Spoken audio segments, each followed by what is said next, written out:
Welcome to Off the Shelf, Sheffield's Festival of Writing. This is a special conversation as part of our digital programme in association with the University of Sheffield.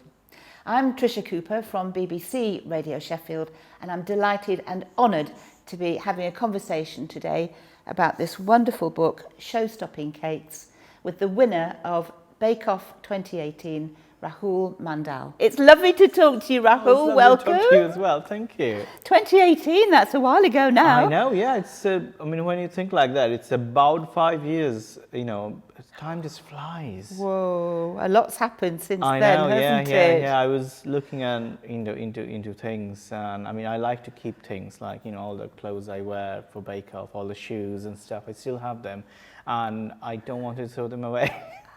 So it is a bit like. Can you remember what you were wearing for all those episodes and the final? You can't see them, isn't it? In TV, it's always recorded, so you can't really forget. And I only had two pairs of shoes that time, so I wear that one. I had a nice shoe, and that still have marks of white chocolate dripped over it, and probably marks of other chocolate and other sweet sugar things.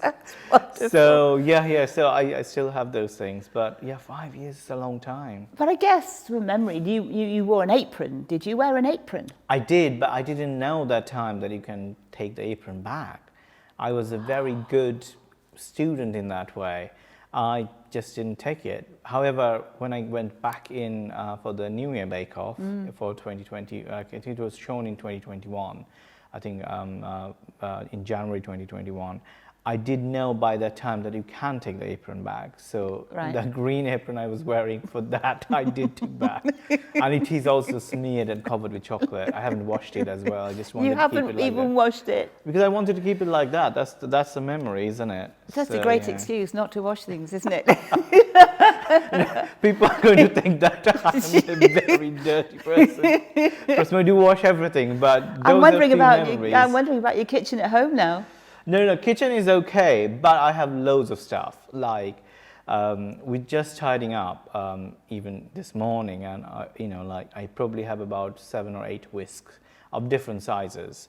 Starting from very tiny, small ones. I suppose you wanted to whisk a couple of egg yolks for a custard or creme anglaise. Why you don't want to use a big one that you are basically whisked to mix something, or you're making a Genoise batter or folding in flour or things like that. So that's why lots of different sizes of whisks, spatulas, palette knives, amazing for smoothing cakes. And you can't smooth with a big palette knife small cakes. So I kind of gathered it over the year. However, even though I said that, when I went to Bake Off, the only baking equipments I have is probably 4 cake tins and 1 or 2 spatulas, and probably 1 or 2 palette knife, and few things I borrowed from my colleagues, and that's about it. That's normal. That would be in a normal kitchen, wouldn't it? So that was Bake Off 2018. What about now, 2023? Oh, now I have literally a tall rack, which is supposed to be like a book rack full with cake tins, and I just because I make quite different things, and sometimes some ideas come into my mind, say middle of the night, or when some idea came into my mind, I want to do it. I know I should wait, and waiting for, you buy something and it takes 2 days, 3 days, a week to come. You just can't resist that urge of making it, and by the time they arrive, you probably completely lost the idea. Even if I write it down, you lose the passion of making it. So I like things to be there all the time, so that whenever I want to make things, it's there. And hence I have tons of baking things now. A huge amount of baking articles. And as you said, my wife Shreya is here now, and she was asking me the other day that, how do you manage to get so many things? It was an incredible amount of things. And yes, congratulations on your marriage to Shreya. Yeah. That's lovely. You Thank posted you, about it on social media, haven't you? I did. So obviously, it was a big thing. Wedding is a big thing for everyone. We knew each other for more than 2 years, about 2 years when you get married. And then, like I went to India, then we get the wedding done, and then we came back and then applied for a visa. And then, after she got the visa, she's here now. So. Did you have a wedding cake? We don't do wedding cakes in India. Oh! So that was, I don't know, because in India, weddings are different, significantly different than weddings here. So it kind of lasts over, the main wedding is one day and the reception is probably 1 or 2 days later. And there are a few other days around the wedding day and the reception day. So in that way, it's quite a well spread occasion. And also, considering the number of guests that are, present in the wedding, people usually just come and they just eat and then they leave. So it's not like a sit-down meal where everybody sit down and after the meal you cut the cake as such. And by the time we finished our wedding, it was almost about midnight. Oh. So, when we went to actually eat our food, almost, more than half of the guests have left. Yeah. And we were literally eating the last bit of food because our wedding was literally late evening. So it kind of started around 9, half 9, because wedding happens during a very auspicious time that's been decided in the Hindu calendars. So it have to be, like in UK, weddings normally happens in Saturdays because that's a convenient day for everyone. Yeah. Even though our wedding was on a Sunday, it was based on some calendar where, they have some particular days when you can get married. There's some particular time between the time you have to get married. And our timing was towards the end of the evening. So it was kind of, it was a couple of hours, like rituals and ceremonies. This kind of started around 9-ish probably. It probably finished around 11. So by the time when we went to food, it was, as I said, most of the guests were gone. It was only close friends and relatives left. And no cake, even no though cake, you're the winner of the UK Bake Off. No, I bet nobody would even dare. Tell me how it all began for you. This journey towards Bake Off and your show-stopping cakes and beyond. Where did it begin? Yeah, well, as you said, a lot of Indian probably would realize who lived in India before is a normal Indian household normally doesn't have an oven. So baking cake is quite a, it's not like a regular thing. So we didn't have an oven. So, but I grew up with lots of different sweets and, lots of lovely home cooked meal, but not cake in a way, not a home baked cake. For cakes, you can get separate ovens. They look like a carrier box or like a Tupperware, but made out of metal. And then you plug it in and you put only one like a cake tin in, and basically, the cake is baked. Yeah. And normally the cake they make there is either like a normal vanilla sponge or maybe chocolate sponge or fruit cake. That's quite popular. I mean, my first cakes were probably, fruit cake that you easily get in the shops for the Christmas. That's the time when pretty much all corner shops or any kind of shop would definitely stock cake and people will have that. So, there's no influence as such in there. And then when I came to UK, I went in Loughborough and Loughborough University, and I lived in a shared house. And in our house also, not many people used to use the oven. So we used to kind of store lots of trays, or not trays, like empty pots and pans, because obviously like 5 people living in a shared house, tiny kitchen, no space. But I have seen one of my housemates, he get very experimental and he started making some cinnamon rolls, some normal bread rolls, or just, toast some almonds with some honey and stuff. So, I used to get really intrigued, but never really tried any. I think the whole baking journey started in a way, the very early days, I would say, in Loughborough, but it was just to give presents. To my gardening society friends. Oh, the gardening society. Tell me about the gardening society. How did that start? It's just like I came to UK as a PhD student, and my regular life was just going to lab, coming back home. That's pretty much it. But then slowly, after staying 2 years in UK, I think somebody told me there is a gardening society. I like to, do a bit of gardening and, like plants and flowers and stuff. I really enjoy doing those things. And I was actually pretty much turned my downstairs living area in the shared house I was living in a tomato jungle. Tomato You know, like jungle? when you plant like tomato plants, you think they're not enough. And I planted probably 4 or 5 tomato plants I bought. And then they started to grow and the summer hits and think about downstairs, you know, with heating on and lots of sunshine, they just started to grow really fast and you know, put some support in it. They literally create a jungle. Tomato and they heaven. started to grow. Yeah. I had like from 4 plants, I have about 100 tomatoes. And I grown courgettes and things. And I was so surprised that you can buy those seeds in supermarket. Because in India, like, how do you propagate plants? You go to your neighbor, you either steal some, you know, some plants from them or ask them nicely to give them some seeds. And that's how you kind of propagate plants. Whether here, I was so happy and surprised you can actually buy seeds in supermarket. So that's how, you know, the whole journey started. And then when I find out there is a gardening society, I went there and there was lots of like-minded people, a lot of international students there. And when you make friends with them, I realized that, you know, people do give presents to each other during Christmas. And, you know, being in a international scholarship, it is very tight. You know, you can't really afford to buy loads of presents for people, but you can bake them.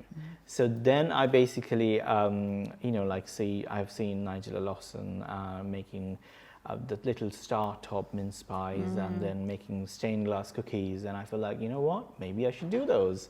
But I'll be honest, I didn't either make the pastry or make the mincemeat, all shop bought. I just assembled it.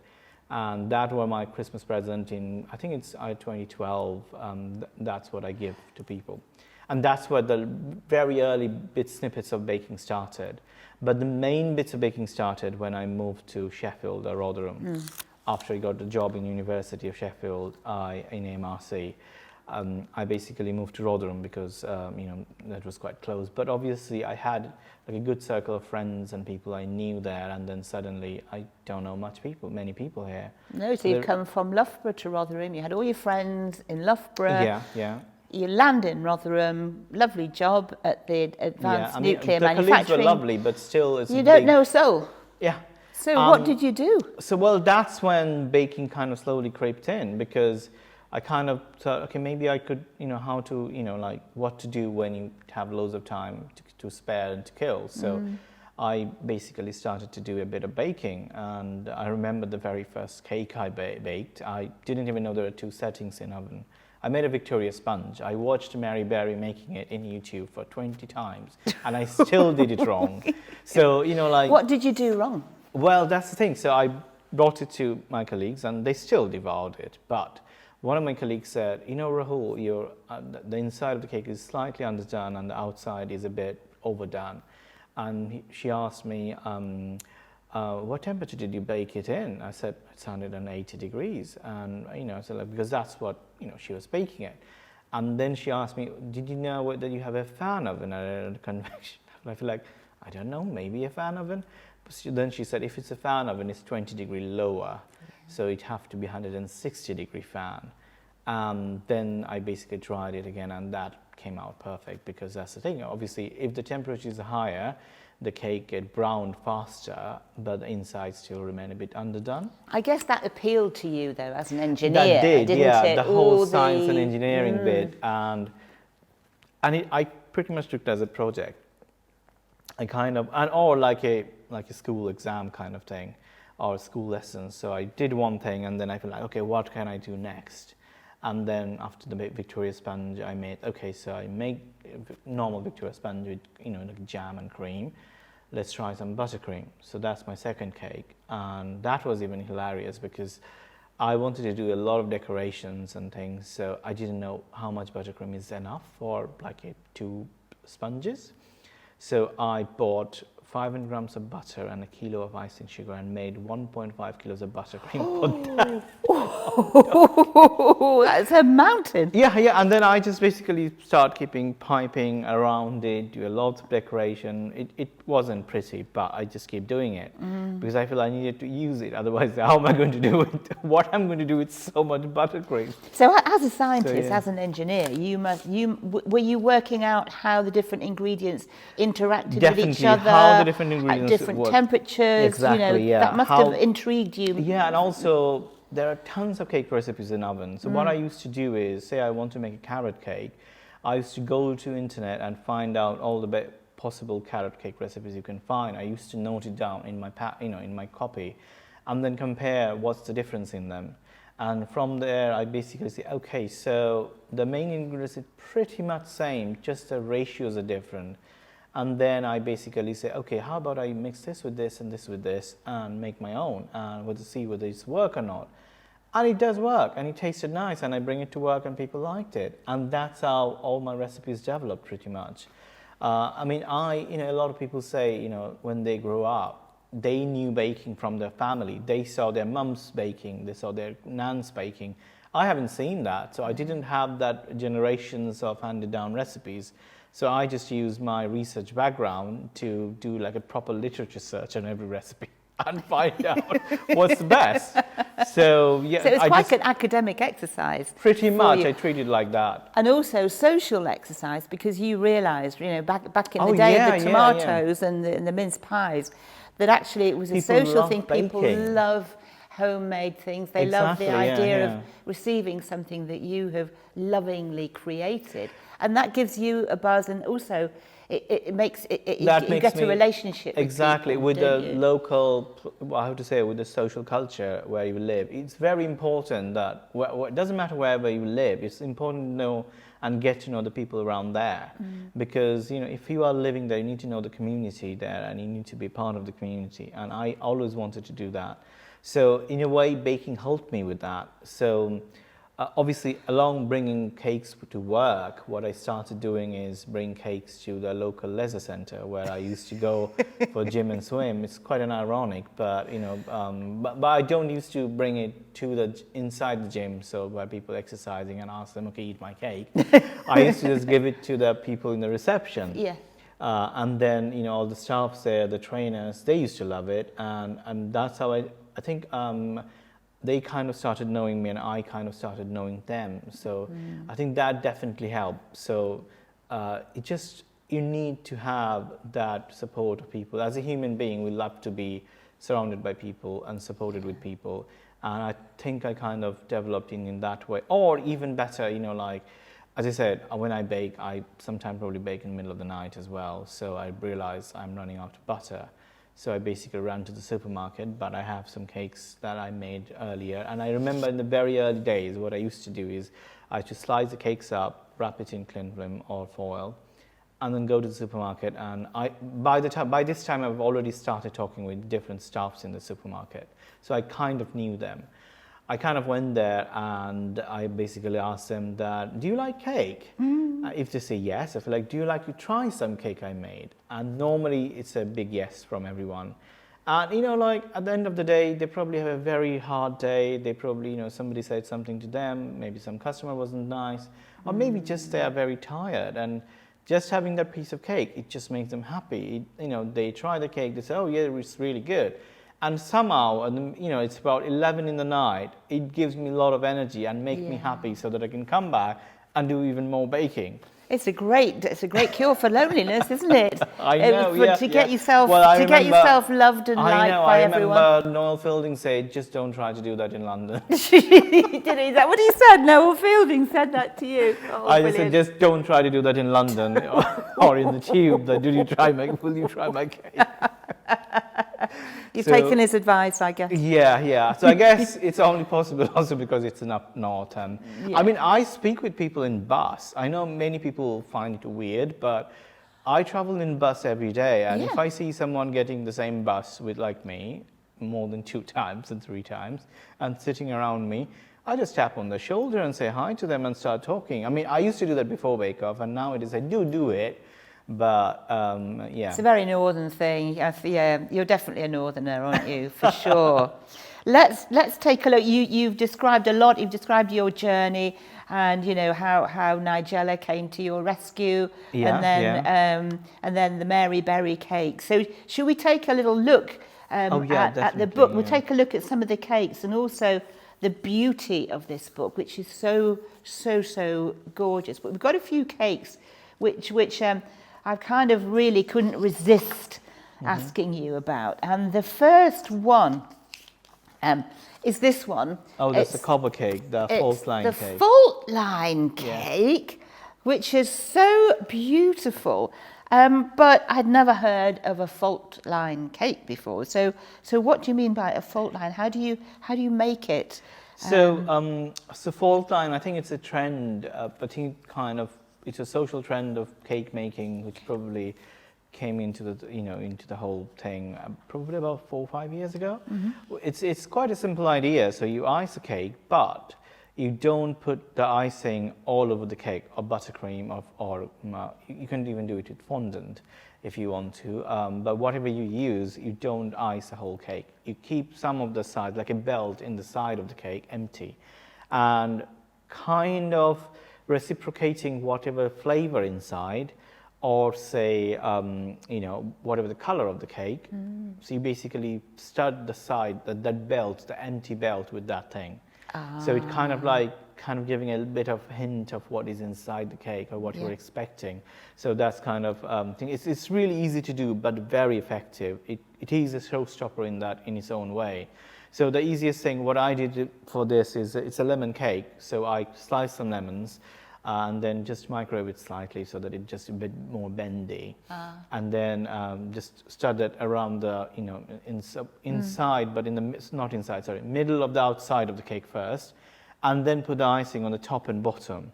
And then just use a palette knife, like a big palette knife. There you go. You need a big palette knife for that. To smooth it all around the side. You didn't need to smooth the top or anything. You basically, just smooth it so that, you wanted to have that kind of scruffy edge around that little bit in the middle, around the belt area. And in the top, you can't smooth it, you can't leave it scruffy, and then just make sure you chill it before you try to paint it. I think with fault line, a bit of metal touch around the fault lines looks really pretty and effective. You've chosen it for the front of your book.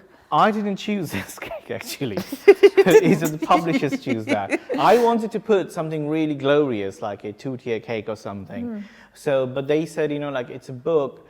Even though it's a show-stopping cake, people wanted something that's achievable and doable. And also people think, you know what, I can do that in home. I think that's why it's been chosen. It's really funny because originally we decided we were going to use that 2-tier cake with pears on it. Like a caramel drip as a cover, but then I had this yellow jumper. I bought that for the shoot, and I just thought, can I just take a picture of this with this yellow jumper, because I really like it. If you don't use it for the book, I'll use it for my social media. So you match, and in fact, you've got a kind of lemony. Yeah, I quite like sort of yellow, creamy, isn't it? Yeah. Coloured it's very jumper summery, I think. It is, yeah. I like bright, vivid colours. And do you? And what would mine be? Kind of a raspberry cake to go with the raspberry cake, or maybe. Hey, how about the terrazzo?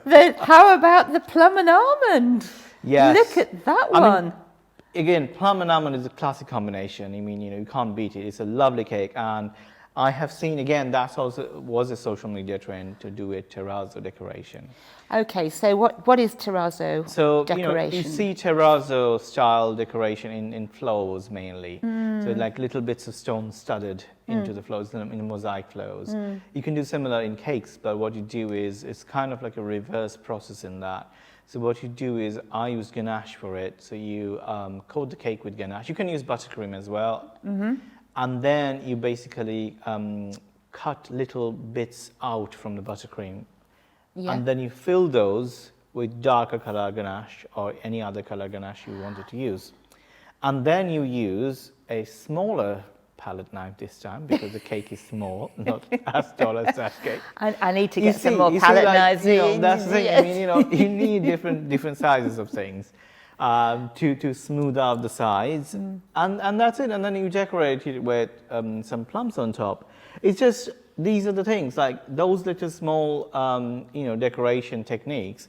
It just make your cake so special and look incredible. People will think you've spent hours and ages to decorate it, But it's not. It's really simple, quick and easy. Once you have done once or twice, you know exactly how to do it. And you've got your whisks and you've got your palette knives and Yeah, all you your probably have, paraphernalia. you know what? The funny thing is, even if you don't have a palette knife, what you could actually use, the bench scraper, that if you're making bread or something, you can actually use that for smoothing the sides of the cake. You? Or if you have ruler, Yeah. that works A perfectly. ruler? Just a ruler. A metal school ruler? A school ruler.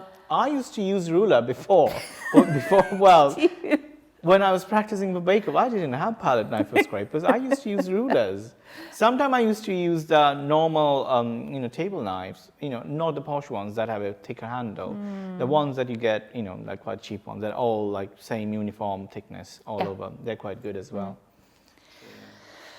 Wow, gosh, that's amazing. Now, there's another amazing cake here because I was thinking baking the cake is only the beginning of the process, isn't it?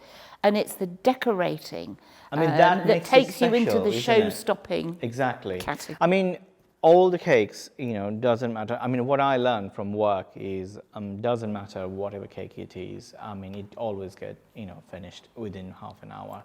But if it looks pretty, it probably stays slightly longer because the first slice, people take longer time to think, should he cut the cake? Should he not cut the cake? I quite like that, bringing out it. I like to surprise my colleagues. So if I knew that someone's birthday, probably a lot of people now expect, but I used to just bring a cake out for them, really nice and pretty, and then surprise them. And they just said, should he cut it? Should he not cut it? They like to appreciate it. And they just at the end used to say to me that, why don't you cut it? And I used to just cut the slice and give it to everyone and, give it to everybody else to share around. It's just such a social thing. It just brings people together, makes everyone happy. Even if you're having a hard day, just a slice of cake will make you smile. This is one of these wow factor cakes when you cut into. I'm going to ask you why. This is called the chocolate piñata cake. Yes. Let's have a look at this. It's lovely, isn't it? Yeah. So what happens? Two questions really. Yeah. What happens when you cut into it, and how do you get this effect? So obviously, when you cut into the cake, what happened, and you take the slice out, you see this huge, like a stream of Smarties are falling outside. It's just a awe of astonishment in people. Wow, you actually have it. I mean, any cake can be a piñata cake. I mean, you can actually fill a fault line cake with lemon sherbets, that lemon cake, and then you cut into it, and when you cut into it, if all the lemon sherbets come out, that's an amazing surprise as well. They tumble out. The whole piñata design, even it's a whole Mexican thing. They for their birthdays they fill something with something, and then people just beat it up till all the somethings come out. And in cake, you just fill it with the more sugary things. Fabulous. And how do you do it? How do they get in there? Oh, so magically, I wish. it's like magic. No, what you do is you basically cut. So this is a 3-layer cake. So what I did is I cut little circles out from the middle of the cake for the bottom 2 tiers. Then I stacked as usual, and then fill it with Smarties, and then place the top layer on. And then basically coat it as I treat a normal cake. So the Smarties are already in there, ready for when you cut it to flow out. And that makes it also special and glorious about it. And nobody would know? Nobody would know till you cut it in. I mean, a lot of people do those gender reveal cakes as well. You can do that, I think the idea came from one of my colleagues, her name is Julia. Actually, 3 of my colleagues were pregnant around the same time. And I decided before they went for the maternity, I wanted to make them cakes. So I made 3 cakes for them. Now, 2 of them knew they're having boys. So, they have, I went very stereotypical with some kind of boysy, bluey touch. The other one wanted to know what they wanted to have. So I just said, okay, then I will make a surprise cake for it. So that was a lemon cake, but I filled it with lots of fresh blueberries. And she basically cut it in, all the blueberries came along, and very funny enough, she actually had a boy as well. Oh! I didn't know it, but I just perfect. did blueberry. How funny. So, Julia still works at our place, and So I think that's how that kind of piñata design came into my mind. But as I said, every cake I made there, most of them have some stories behind it, because the first time I made them was probably for one of my colleagues, or for some friends, or some family members, or for somebody that have a story behind it. Like that cake also, it was for another of my colleague. Her name was Ivona. It's for her second maternity leave. Before she went on that maternity leave, I just made her that cake when I made the first time. So that design was pretty much, whenever I make the design, I always remember her. Do you? And are you still making up new designs and new I am, cake? yes. You still waking up in the middle of the night thinking? I do, yeah. That how can I make new designs? Obviously now life is slightly, changed, and I needed to be less bonkers about different things, because obviously my wife is here, and You can't leap out of bed in the middle of the night and I mean, start I still whisking do it. and And I mean, so far she's been really patient, because I literally wanted to do a Easter cake with a Fabergé Easter egg, but I wanted to do on a cake that is on its sideways with a hole in it, but I wanted to make sure that eggs kind of feel like it's broken, so the golden hue is dropping as well. So all those ideas just came into my mind. So I know I was kind of doing some sketches in my little notebook that maybe I should do it like that, maybe I should do it like that. I actually originally wanted the cake to be on straight, but like she came in and she just said, I think it's going to look nice if it is a little bit tilted. So at the end I did put it in a little bit tilted. And so you have a collaborator now with some new ideas. Yeah. And the book is beautiful. The colours are really amazing, because you've got blocks of colour, which is very, very vibrant, instantly recognisable on the shelf. It is indeed, yeah, and I like the gold, so they make sure that it's written in gold as well on the side. Yes, and I think that color palette came by the amazing photographer Maya, and she was taking the pictures, and she said she kind of taught me how to be less simple, because my earlier cakes might have loads in it, and when I'm taking pictures of cake, I put loads of props around. I used to go to the bric-a-brac market and used to get lots of props, like it's typical me. But now I have learned that sometimes you just need to let the cake sing. Simple. So yes. Yeah, so like literally Very cake simple. on a cake stand. And what Maya did in that picture is it was a brown, like a like cardboard paper or like a hard paper. He just bent the paper slightly. That creates that effect as if it's a book paper and it's slightly bent. And that kind of gives the idea who designed the book that, maybe we should just go with that kind of block colors, because it just goes with the book in that way. Well, it's absolutely beautiful. It certainly is show-stopping, Rahul. Thank you so much for taking the time to talk about it. I'm sure that it won't be your last book. I hope so. We'll see. We'll see. I hope lots of people who get the book leave lots of nice reviews, so people can see and maybe get more. Rahul Mandal, it's been an absolute privilege and honour to talk to you. Thank you so much. Thank you. It's lovely. It's an honour as well.